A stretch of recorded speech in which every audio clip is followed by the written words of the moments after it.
penyalahgunaan narkotika di Indonesia ini sudah pada kondisi yang sangat memprihatinkan, dan bahkan saya bisa menyampaikan ini sudah pada tahap darurat narkotika. Narkotika ini tidak hanya selalu mengedepankan aspek hukum ya, tapi yang paling penting itu adalah aspek kemanusiaan. Mindset ini yang sedang saya rubah dan saya glorifikasikan ke masyarakat, bahwa pengguna dan pecandu itu adalah korban. Lebih banyak peredarannya itu di lapas ya Pak ya?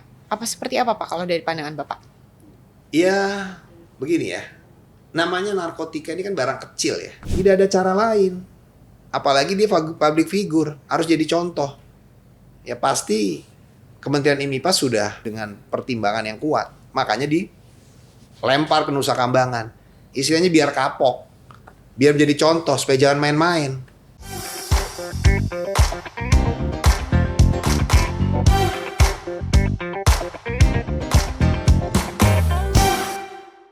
Assalamualaikum warahmatullahi wabarakatuh. Jumpa lagi di podcast Jurnalistik bersama saya Dila Hantika. Kali ini kita akan ngobrol santai bersama Kepala Badan Narkotika Nasional, yaitu Komjen Pol Suyudi Aryo Seto. Bapak gimana kabarnya?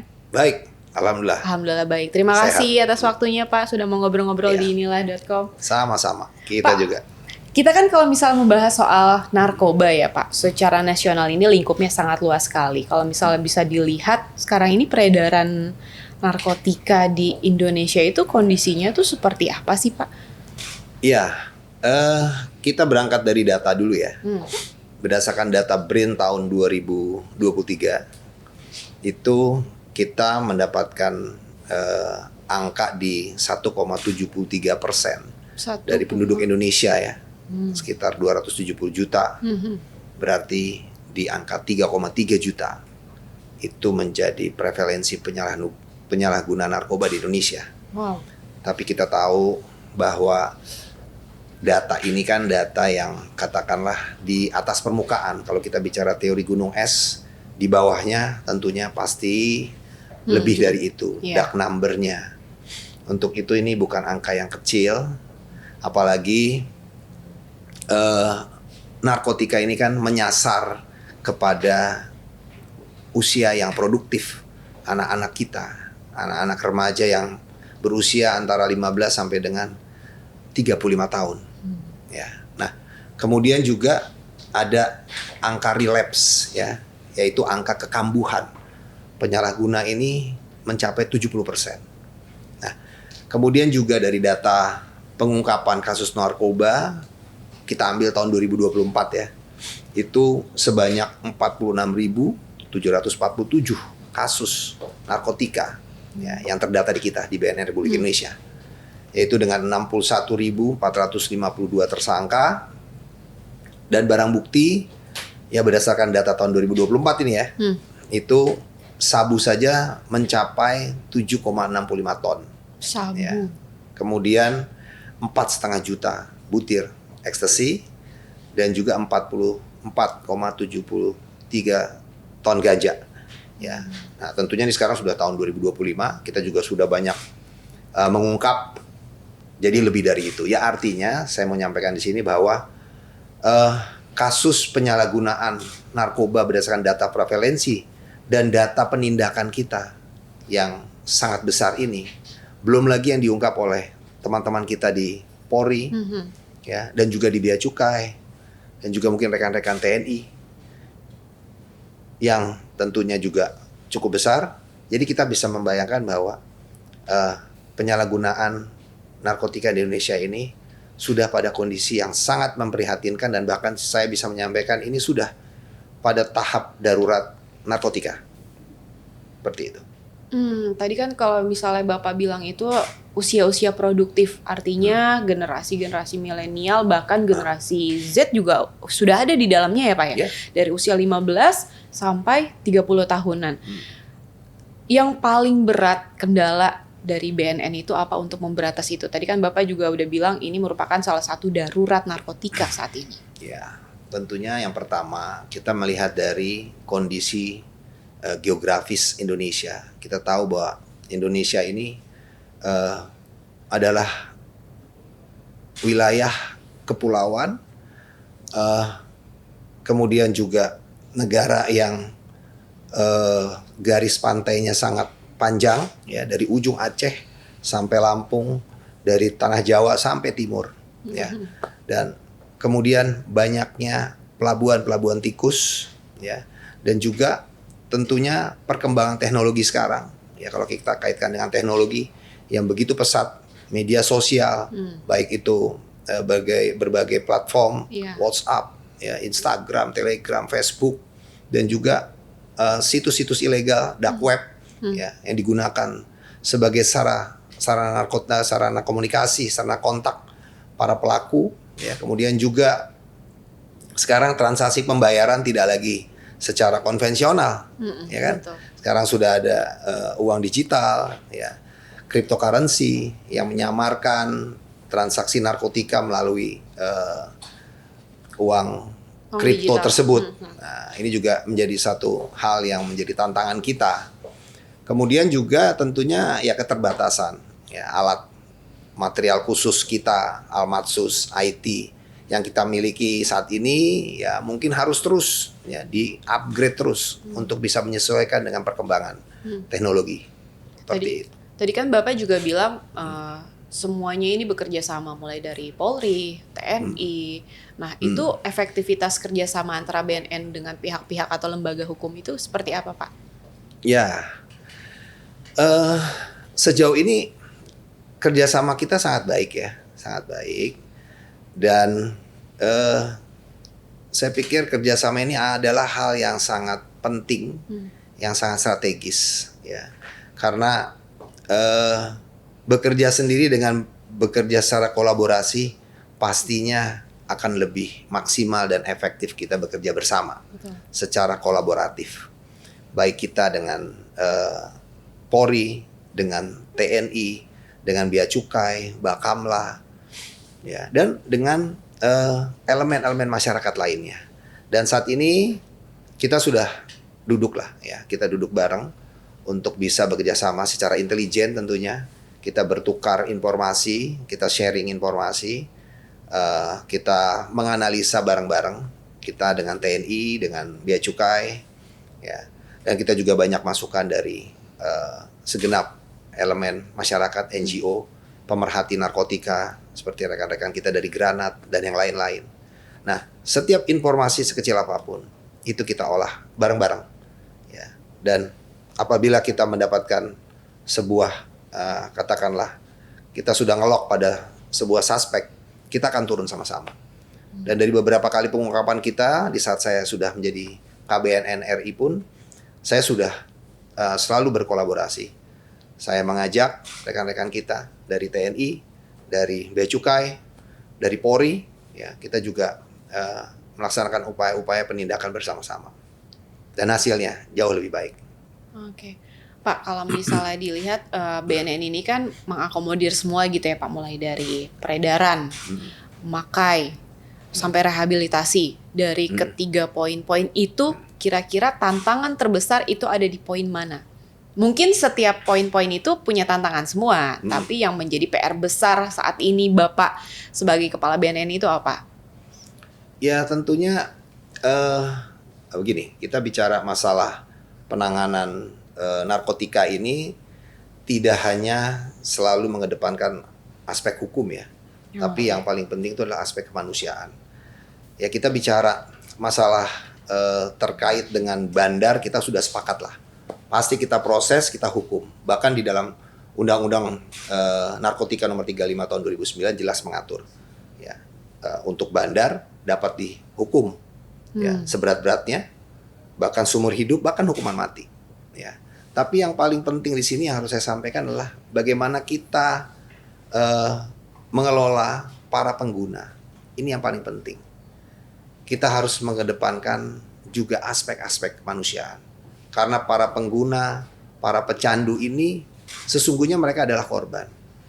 Mereka adalah orang-orang yang sakit, anak-anak kita yang sakit, yang harus kita rangkul, kita sembuhkan, kita rawat, kita rehab.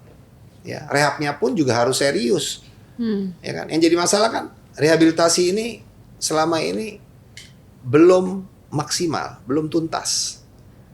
Belum Banyak tuntasnya tuh? anak-anak yang bisa dikatakan dia sebagai pengguna dan juga pecandu, ya. Mungkin orang tuanya merasa malu, merasa Oh. ini aib, ya. Dan kadang merasa kasihan dengan anaknya, Oke. ya.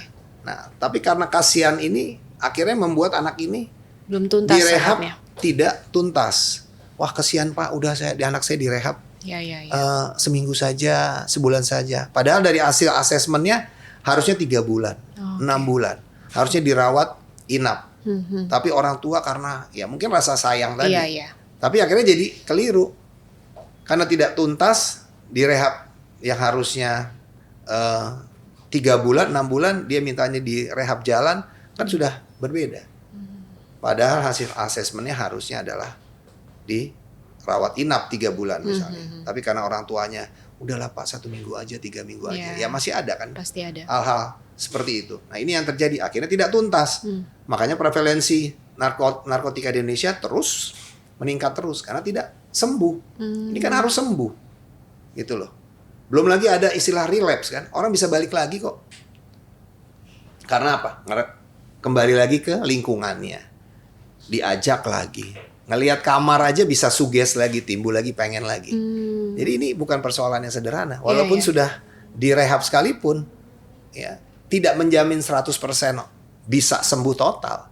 Kadang sugesti orang ini kan masing-masing. Makanya rehabilitasi itu sebenarnya yang paling penting itu adalah dari dirinya sendiri. Betul. Kalau dirinya sendiri ini memang ingin sembuh, dia harus bertekad kuat. Jangan dia kembali lagi ke lingkungan yang membuat dia tertrigger itu. Seperti itu. Tadi Pak menarik kalau Bapak bilang mungkin sanksi sosial, kita bisa bilangnya sanksi sosial ya Pak ya, kayak orang tuanya mungkin itu malu. Sebenarnya Pak kalau misalnya pure dia pemakai, berarti dia tidak dikenakan hukuman apapun ya, hanya rehabilitasi saja. Iya, bagi pengguna, ya apalagi itu di bawah SEMA sesuai dengan surat edaran Mahkamah Agung, itu wajib hukumnya harus direhab, direhabilitasi. Kita memiliki tempat rehabilitasi yang sangat mumpuni. Di Lido sendiri itu adalah balai besar rehabilitasi kita. Kemudian ada 5 balai rehabilitasi lainnya di Indonesia. Yang pertama itu adalah di Tanah Merah Samarinda. Itu bisa menampung sampai 200 orang sehari. Di Lido sendiri tadi bisa sampai 500 orang. Kemudian kita juga punya lokal rehabilitasi di Batam, kemudian juga di Lampung dan di Medan. Ya, nah kemudian kita juga ada klinik Pratama itu di BNP provinsi ya, tingkat provinsi namanya BNNP. Kalau di tingkat kabupaten dan kota tuh namanya BNNK. Itu kita punya klinik-klinik Pratama yang bisa merehab ya saudara-saudara kita. Termasuk juga ada di masyarakat namanya IBM. IBM itu adalah intervensi berbasis masyarakat. Nah ini melibatkan tokoh-tokoh masyarakat, tokoh-tokoh agama untuk bisa menjadi konselor untuk masyarakat yang berdampak pengguna atau pecandu tapi yang untuk yang ringan ya. Oke. Begitu juga ada IPWL di puskesmas. Nah ini bisa digunakan dan kita sekarang ada fasilitas namanya rehabilitasi keliling. Kita sudah memiliki 10 unit, sudah kita bagi di beberapa provinsi, sehingga ini sifatnya mobile. Jadi mobile bisa nanti datang misalnya ke wilayah atau di daerah yang rawan narkoba. Nah, masyarakat yang berkebutuhan misalnya karena dia sebagai pengguna atau pecandu, dia bisa datang ke loket di rehabilitasi keliling tersebut atau disingkat railing. Nanti ada asesor kita, ada konselor kita, ada dokter kita di sana yang bisa berdiskusi di situ. Kemudian kita juga ada namanya telerehab. Telerehab itu untuk rehabilitasi jarak jauh. Jadi menggunakan video call dengan konselor kita. Nah itu bisa berdiskusi untuk rehabilitasi jarak jauh. Karena kan tidak semua masyarakat kita bisa menjangkau, ya kan? Yang di daerah-daerah. Ya kan? Nah, ini kita mudahkan sekarang. Paling tidak bisa berdiskusi dengan konselor kita dengan telerehab ini. Seperti itu. Tapi Pak kalau misalnya tadi dibilang kayak tadi ada yang rehab mobile gitu ya Pak ya. Iya. pada kenyataannya kan kalau di masyarakat itu ketika kita sudah menjadi pengguna narkoba atau pecandu narkoba, dia juga merasa bahwa itu adalah aib buat dia. Jadi mungkin PR Bapak itu menyadarkan seseorang itu ya Pak, untuk benar-benar apakah dia mau sembuh atau ya mau gini-gini aja gitu kan. Iya. Inilah makanya mindset ini yang sedang saya rubah dan saya glorifikasikan ke masyarakat. Bahwa pengguna dan pecandu itu adalah korban. Pengguna dan pecandu adalah orang-orang yang harus disembuhkan. Mereka adalah orang-orang yang sakit. Jangan jadikan mereka aib. Stigma-stigma negatif aib ini nih harus kita rubah. Orang sakit, ya kan? Kenapa harus jadi aib? Ya kan? Rangkul dong sama-sama. Bawa mereka, ajak mereka, yuk rehab. Sekarang kita terbuka kok. Makanya sekarang kita terus glorifikasikan bagaimana rehabilitasi kita, pelayanan kita. Ya, kita juga nggak bisa sendiri. Terus terang kita juga harus selalu bekerja sama ya dengan kementerian terkait agar masalah rehabilitasi ini bisa lebih dioptimalkan. Kita punya PR yang sangat besar. Tingkat prevalensi kita nggak main-main. 3,3 juta bahkan lebih. Betul. Kita memiliki cita-cita luhur untuk bisa mencapai Indonesia Emas 2045. Begitu juga kita BNN memiliki cita-cita luhur untuk mencapai Indonesia bersinar. Indonesia bersih narkoba. Karena dengan bersih narkoba harapan kita Indonesia akan maju, pembangunan nasional akan terdukung. Karena apa? Anak-anak kita cerdas dan sehat. Seperti itu. Iya, itu dia ya Pak ya PR-nya. Berarti intinya kalau misalnya di lingkungan kita mengetahui ada seseorang atau misal tetangga, oke dia pengguna, itu lebih baik kita laporkan atau sampai dianya dulu Pak. Jadi benar-benar tidak kena hukuman pidana kan Pak? Kalau dia pure pemakai berarti benar-benar masuknya rehab gitu ya Pak? Nggak kena hukum apapun. Saya jamin 1000% tidak akan kita pidanakan. Selama dia datang dengan kesadarannya sebagai volunteer, dia memang mengakui sebagai pengguna, dia datang ke misalnya ke rehab keliling tadi atau ke balai-balai pertama kita atau ke balai rehab atau ke puskesmas pasti akan kita layani atau ke puskesmas tadi untuk mendapatkan IPWL tadi. Ya. Jadi dalam kesempatan yang baik ini saya ingin sampaikan ya, jangan ada rasa takut, jangan ada rasa khawatir, jangan ada rasa malu. Ya. Terjangkit narkotika pasti 1000% tidak ada yang menginginkan. Betul. Karena anak-anak kita kena narkotika juga tidak semuanya karena faktor ekonomi. Tidak, tapi banyak juga yang istilahnya ditawarin. Atau mungkin ya diajak ya. Atau mungkin ada juga yang diancam gitu kali ya Pak ya. Ada nggak ya Pak? Sejauh ini Bapak sudah menemukan hal seperti itu belum? Kita belum mendengar kalau ancaman ya. Tapi lebih banyak tuh lebih kayak ya di lingkungan sosial, lingkungan pergaulan anak-anak. Ini enak nih, ayo dong cobain. Ditawarin, diajak gitu kan. Gitu. Tapi ingat, jangan main-main. 1 kali dia mencoba yang namanya heroin ya. Itu 2 kali, 3 kali dia bisa nagih. Dia bisa addicted. Dia akan nyari, dia akan beli. Nah itulah strategi bandar, dikasih dulu. 2 kali dikasih lagi, 3 kali dijamin dia akan nyari. Itu termasuk juga dengan ganja nggak sih Pak? Nah, ganja juga memiliki tingkat halusinasi yang tinggi. Ya bisa jadi kalau kan gini, masing-masing ya punya tingkat halusinasi yang berbeda-beda ya. Kalau ganja misalnya, ya ada misalnya fly. Ya tergantung orang pembawaannya. Kalau misalnya dia lagi moodnya lagi baik, ya bisa jadi baik, lagi jadi enak. Ya ini kan anak muda ini kan mencari sesuatu yang buat dia. Ya, ini kan buat orang atau buat anak-anak kita ini merasa bahagia. Tapi ini kan bahagia yang semu, sesaat. Betul. Tanpa disadari, kenikmatan yang semu ini padahal berdampak. Betul. Kan gitu masalahnya. Karena yang digunakan ini kan narkotika yang berbahaya. Gitu kan. Apalagi sekarang ada narkotika jenis baru. Apa tuh Pak? Namanya NPS, New Psychoactive Substances. Sekarang narkotika itu sudah bergeser ke narkotika jenis chemical, kimiawi. Liquid. Yang kayak vape gitu-gitu Pak. Ya. Sekarang digunakan melalui vape. Ya, melalui vape. Vape-nya mungkin tidak salah. Iya. Tapi isinya. Liquidnya. Ya kan? Isi ulangnya, isi cartridge-nya. Ini yang disalahgunakan.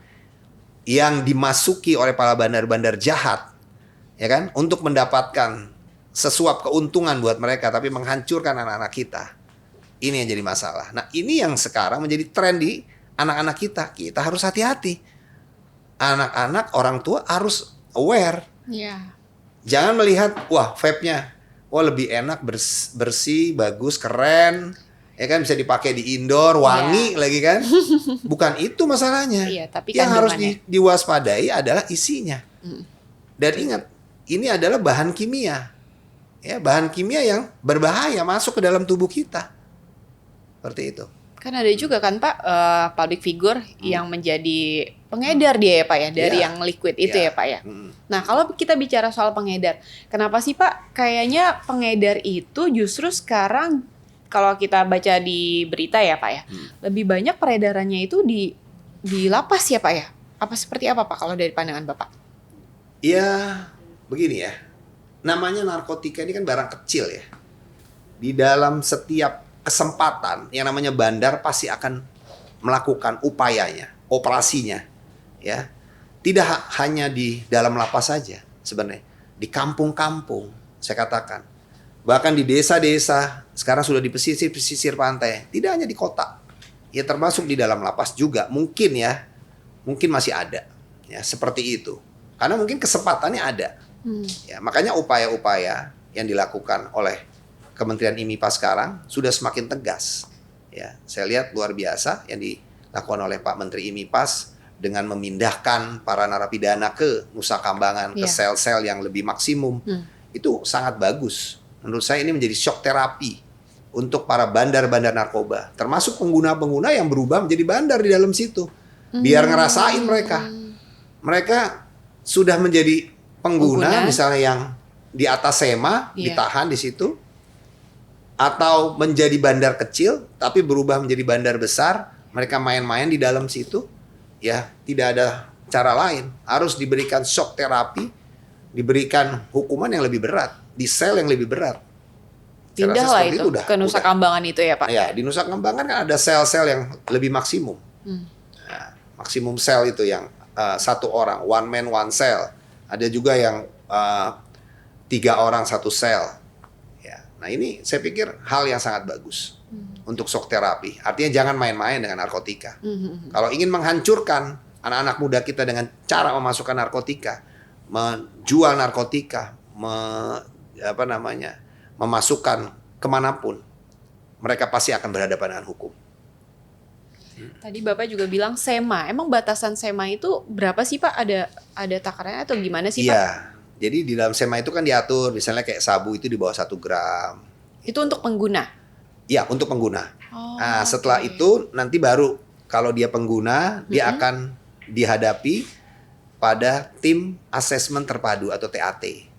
Nah, dari tim asesmen inilah nanti akan ditentukan apakah seseorang ini dari gejalanya, dia sudah menggunakan narkotika berapa lama, gitu kan. Kemudian juga apa dampak terhadap tubuhnya yang dirasakan. Misalnya dia sudah addicted sekali, dia sudah sakau, ya asesmennya pasti akan lebih berat untuk merehabilitasi seseorang tersebut. Bisa di rehab inap sampai 6 bulan bahkan bisa lebih. Jadi seperti itu. Ada yang bisa sampai ditahan juga kena hukuman pidana gitu juga Pak?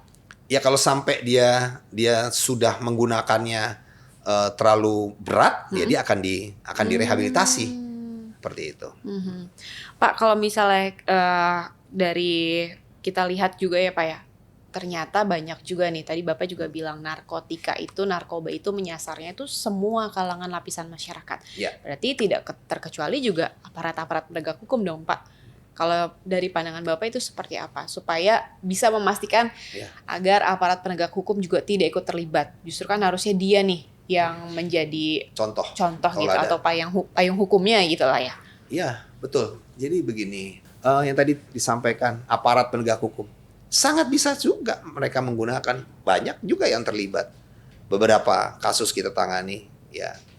Nah, jadi tidak melihat latar belakang apapun, narkotika bisa kena siapa saja. Untuk itu dalam kesempatan yang baik ini yang paling penting adalah jaga betul. Yang harus dipahami dampak, efek bahaya narkotika. Bayangkan kalau sudah masuk ke dalam tubuh, itu yang rusak kan bukan cuma badan kita aja, pikiran kita, jiwa kita. Lingkungan juga rusak Iya. ya Pak? Dan akan jelas mempengaruhi keluarga, lingkungan, pertemanan. Iya. Karena seperti penyakit menular, dia sangat bisa mempengaruhi orang lain dengan gampang. Orang pakai narkoba, teman sejawatnya, teman rekan seprofesi itu bisa ngelihat ya kalau yang lemah mentalnya akhirnya terpengaruh. Seperti itu. Pak, ada juga pandangan yang bilang bahwa pemberantasan narkoba ini lebih banyak menjerat ke penggunanya, bukan bandar besar ya. Bagaimana BNN menanggapi hal ini, Pak? Enggak seperti itu. Jadi kita ini prioritas kita pastinya adalah para bandar. Ya, bandar-bandar narkoba ini adalah target utama kita.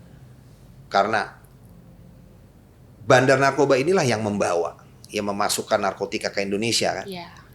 Udah jelas ini ya, orang-orang ini yang merusak negara dan Generasi. bangsa, anak-anak generasi muda kita. Ini menjadi prioritas kita. Ya. Nah, kita tahu tadi seperti saya sampaikan bahwa negara kita ini pintu masuknya sangat banyak.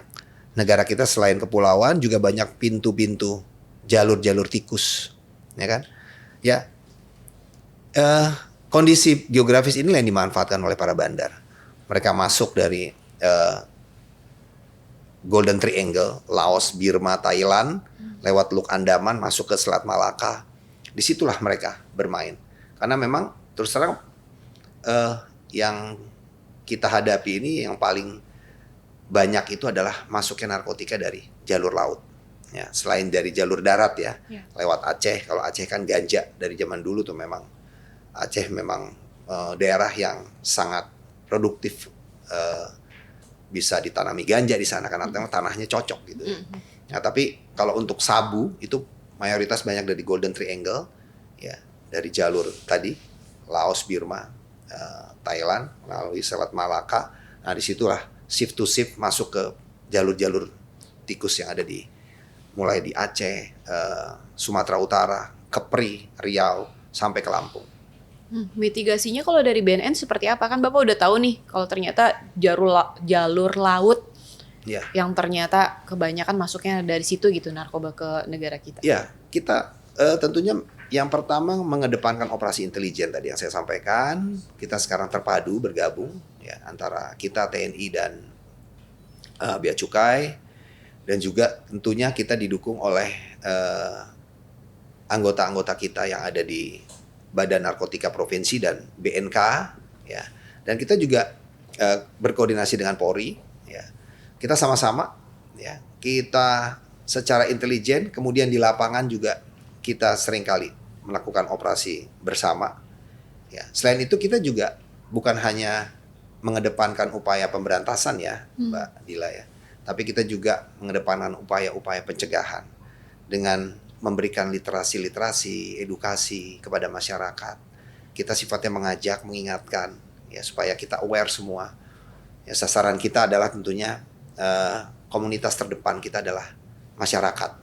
Melalui kegiatan program kita yaitu Desa Bersinar, Desa Bersinarkoba. Ini kan ujung tombaknya desa nih. Desa ini adalah komunitas berbasis masyarakat terdepan ya. Di situ ada dua, tentunya ada unsur pemerintahannya dari kepala desa, RT, RW, PKK dan lain-lain. Begitu juga unsur masyarakatnya, yaitu keluarga. Keluarga siapa? Orang tua, anak. Nah, ini semuanya menjadi target kita sebagai komunitas terdepan untuk bisa sampai ya terkait dengan literasi terkait narkotika. Ya, makanya sekarang kita juga sudah bekerja sama dengan Kementerian Pendidikan. Kita memasukkan kurikulum terkait dengan narkotika ke mulai dari SD, tingkat SMP sampai dengan SMA.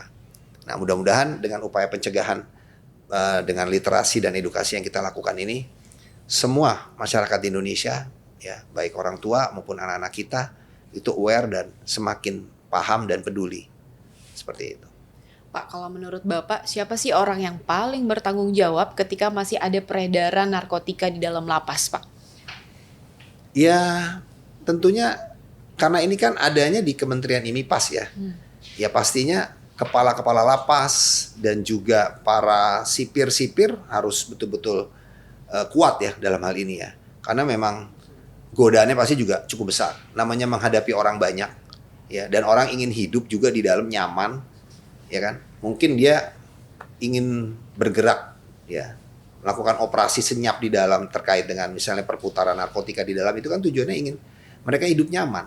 Nah, untuk itu para kepala-kepala lapas dan para sipir harus betul-betul memiliki kekuatan, ya, maksudnya mental yang kuat, gitu. Integritas yang kuat, itu sih. Pak, kalau dari pandangan Bapak dengan narapidana termasuk public figure yang kemarin yang dipindahkan ke Nusa Kambangan ya Pak ya, itu ada indikasi nggak sih Pak bahwa ada bandar besarkah sebenarnya dalam peredaran narkotika di lapas tersebut, atau gimana pandangan Bapak? Karena kalau publik, setahu publik ya Pak, kalau misalnya yang namanya pengguna narkoba sudah dipindahkan ke Nusa Kambangan, berarti image-nya dia merupakan mungkin bandar besar, atau bisa juga dia nantinya akan menerima hukuman yang berat atau mungkin sampai hukuman mati. Kalau dari pandangan Bapak gimana? Kalau pandangan saya, ya, apalagi ini kan terkait yang itu ya, yang masalah public figure. Public figure. Ya, public figure ini kan harus menjadi contoh dan teladan masyarakat, ya. Nah, dia sudah terkena kasus kan sebagai pengguna, pecandu, ya kan. Dia ditahan, ya kan. Kemudian karena di atas SEMA pastinya. Iya. Ya. Nah, di dalam itu, namanya di dalam lapas, ini kan tujuannya untuk memberikan pendidikan, ya, supaya dia menjadi masyarakat yang lebih baik. Tapi terus kan dia kedapatan lagi kan informasinya, ada ganja kalau nggak salah ya. Nah, ini kan berarti dia nggak berubah, ya kan? Tidak ada cara lain. Apalagi dia public figure, harus jadi contoh. Ya pasti Kementerian IMIPA sudah dengan pertimbangan yang kuat. Makanya dilempar ke Nusa Kambangan. Istilahnya biar kapok. Biar menjadi contoh supaya jangan main-main. Jadi pengguna nanti jadi bandar. Jadi bandar bisa jadi bandar besar lagi. Nah, ini yang tidak diharapkan. Nah, jadi menurut saya sudah tepat dipindahin ke Nusa Kambangan. Biar menjadi contoh, jangan main-main dengan narkotika. Ya, apalagi di Nusa Kambangan kan tadi yang saya sampaikan, ada penjara yang maksimum, yang one man one cell itu. Ya, diharapkan kalau dia masuk ke situ, dia sudah ibaratnya dia cuma berserah kepada yang maha kuasa, karena dia sendiri di situ. Berarti bisa dibilang efektif ya Pak pemindahan ke Nusa Kambangan? Harus lebih efektif, dan saya yakin itu efektif. Akan menjadi efek jerah. Kalau saya sangat setuju dan sependapat. Harus. Narkotika ini kita nggak bisa main-main. Kalau kita main-main, ya kita bisa bayangkan. Yang tadi saya bilang, prevalensi kita sudah 3,3 juta. Ya. Kita mau main-main lagi dengan kayak begitu. Makanya kita sekarang war on drugs for humanity. Kita berperang terhadap narkoba. Kita nggak boleh main-main. Untuk apa? Untuk kemanusiaan. Seperti itu. Pak, challenging terbesar di BNN untuk saat ini apa Pak? Untuk 5 tahun ke depan? Kita sekarang sudah menguatkan ya dengan program P4GN, ya, baik pencegahan, pemberantasan narkotika. Kita sedang berupaya untuk transformasi nih dari sisi nama, ya.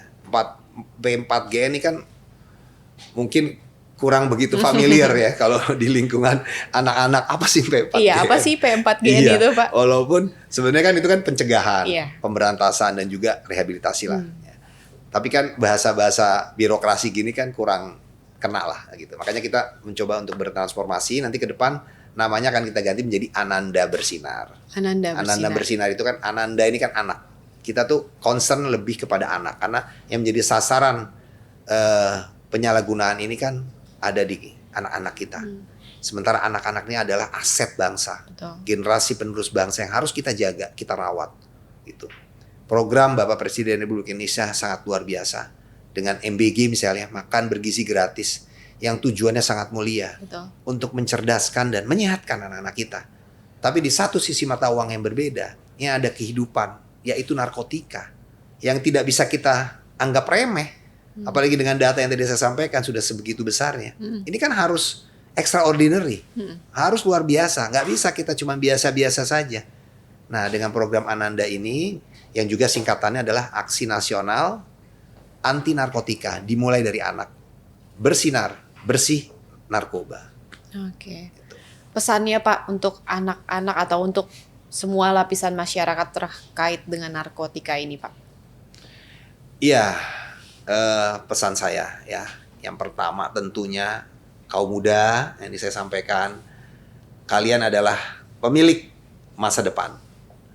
Masa depan bangsa dan negara ini ada di tangan rekan-rekan semua, adik-adik semua.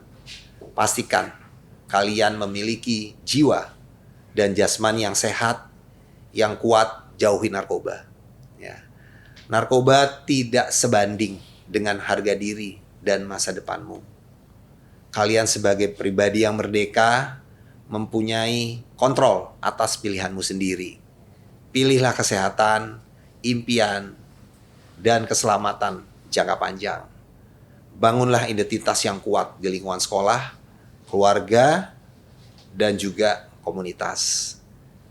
Jadikan dirimu sebagai panutan dengan selalu menjaga integritas, berbicara jujur, dan tidak ikut dalam praktek-praktek yang merugikan orang lain. Kemudian juga pilih masa depanmu untuk sehat, berprestasi, dan bermakna. Itu pesan saya. Oke, baik. Pak Suyudi, saya mau nanya agak berbelok sedikit. Bapak itu kan santer menjadi salah satu pengganti Kapolri selanjutnya. Tanggapan Bapak gimana? Bapak ini menjadi salah satu calon yang dikuatkan nih Pak untuk menjadi Kapolri. Saya terus terang saja saya hanya fokus dalam bekerja. Saya diberikan amanah yang besar di badan ini. Saya berusaha dengan kekuatan, dengan ikhtiar untuk bagaimana sih saya bisa membawa manfaat. Ya tentunya di dalam mengedepankan program-program kerja saya dalam upaya P4GN yang bertransformasi tadi Ananda, anti narkotika, aksi nasional anti narkotika, bersinar. Harapan saya paling tidak saya bisa berkontribusi menurunkan angka prevalensi penyalahgunaan narkoba di Indonesia dan memberikan penyadaran kepada anak-anak kita terutama agar lebih produktif di dalam sekolah, dalam bekerja, sehingga apa yang kita canangkan Indonesia Emas 2045 dapat terwujud, Indonesia bersinar bersih narkoba juga bisa terwujud. Pesan saya kepada masyarakat Indonesia sangat sederhana, namun ini sangat penting. Yang pertama, jangan pernah menganggap persoalan narkoba adalah aib.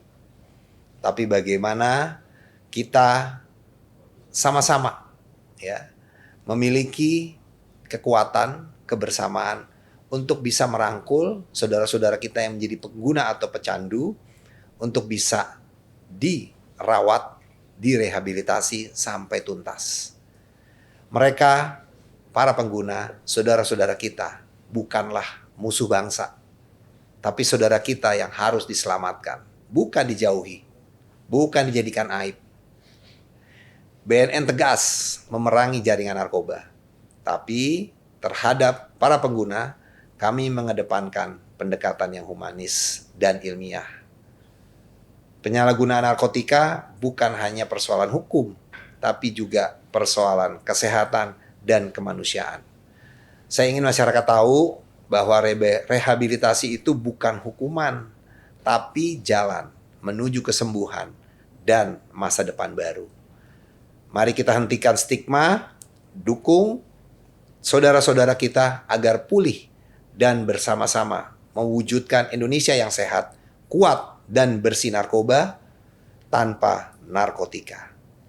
Terima kasih Pak Suyudi atas waktunya. Semoga tadi ya pesan Bapak, jadilah pribadi yang bersinar, bebas dari narkoba, dan jangan sampai kita terlibat di obat-obatan ini. Sama satu lagi ya Pak ya, sekarang itu ada yang baru ternyata, yang tadi liquid, jangan cuman keren-keren aja, karena kandungan di dalamnya itu justru yang merusak kita. Itu, hati-hati. Siap.